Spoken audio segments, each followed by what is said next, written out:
ANMR ನ್ಯೂಸ್ಗೆ ಸ್ವಾಗತ.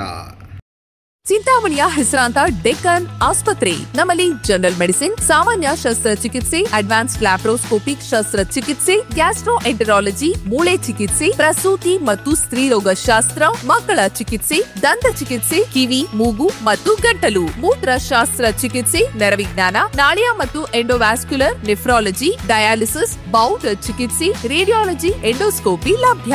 ಸೌಲಭ್ಯಗಳು: general ward, private ward, twin sharing ward, day care, ತುರ್ತು ward, 3 modular OT, step down ICU ಜೊತೆಗೆ ಪ್ರಮುಖ ವಿಮಾ ಕಂಪನಿಗಳೊಂದಿಗೆ ನಗದು ರಹಿತ ಸೇವೆ ಲಭ್ಯ. ಬೈಕ್ಗೆ ಟ್ರ್ಯಾಕ್ಟರ್ ಡಿಕ್ಕಿ ಬೈಕ್ ಸವಾರ ವಿನೋಬ ಕಾಲೋನಿಯ ಮುರಳಿ ಸಾವು.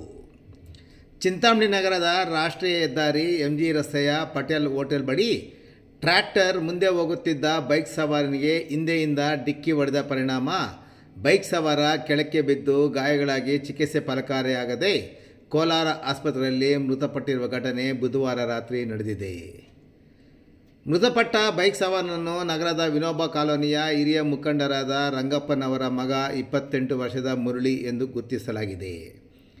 ಅಪಘಾತದ ಬಗ್ಗೆ ತಂದೆ ರಂಗಪ್ಪ ನಗರ ಠಾಣೆಗೆ ದೂರು ನೀಡಿ ಬುಧವಾರ ರಾತ್ರಿ ಸುಮಾರು 8:30 ಗಂಟೆ ಸಮಯದಲ್ಲಿ ಎಂಜಿ ರಸ್ತೆಯ ಹೋಟೆಲ್ ಬಳಿ ಮಗ ಬೈಕ್ನಲ್ಲಿ ಬರುತ್ತಿದ್ದಾಗ ಬೈಕ್ ಹಿಂದೆಯೇ ಬಂದ ಟ್ರ್ಯಾಕ್ಟರ್ ಚಾಲಕ ಟ್ರ್ಯಾಕ್ಟರನ್ನು ಅತಿವೇಗ ಮತ್ತು ಅಜಾಗರೂಕತೆಯಿಂದ ಚಾಲನೆ ಮಾಡಿಕೊಂಡು ಬಂದು ಬೈಕಿಗೆ ಹಿಂಬದಿಯಿಂದ ಡಿಕ್ಕಿ ಹೊಡೆದ ಪರಿಣಾಮ ಕೆಳಕ್ಕೆ ಬಿದ್ದ ಮಗ ಮುರಳಿ ರಕ್ತ ಗಾಯಗಳಾಗಿತ್ತು. ಕೂಡಲೇ ಗಾಯಾಳುವನ್ನು ಚಿಂತಾಮಣಿ ನಗರದ ಖಾಸಗಿ ಆಸ್ಪತ್ರೆಯಲ್ಲಿ ಪ್ರಥಮ ಚಿಕಿತ್ಸೆ ಕೊಡಿಸಿದ ನಂತರ ಹೆಚ್ಚಿನ ಚಿಕಿತ್ಸೆಗಾಗಿ ಕೋಲಾರದ ಆರ್ಎಲ್ ಜಾಲಪ್ಪ ಆಸ್ಪತ್ರೆಗೆ ದಾಖಲು ಮಾಡಿದ್ದು ಅಲ್ಲಿಯೂ ಚಿಕಿತ್ಸೆ ಫಲಕಾರಿಯಾಗದೆ ಬುಧವಾರ ರಾತ್ರಿ ಮೃತಪಟ್ಟಿದ್ದಾನೆ ಎಂದು ದೂರು ನೀಡಿದ್ದಾರೆ. ಮೃತನ ತಂದೆ ನೀಡಿದ ದೂರಿನ ಮೇಲೆ ಚಿಂತಾಮಣಿ ನಗರ ಠಾಣೆಯಲ್ಲಿ ಪ್ರಕರಣ ದಾಖಲಾದ ನಂತರ ಕೋಲಾರದಲ್ಲಿ ಶವದ ಮರಣೋತ್ತರ ಪರೀಕ್ಷೆ ನಡೆಸಿದ ನಂತರ ಶವವನ್ನು ವಾರಸುದಾರರಿಗೆ ಇಂದು ಒಪ್ಪಿಸಿದರು.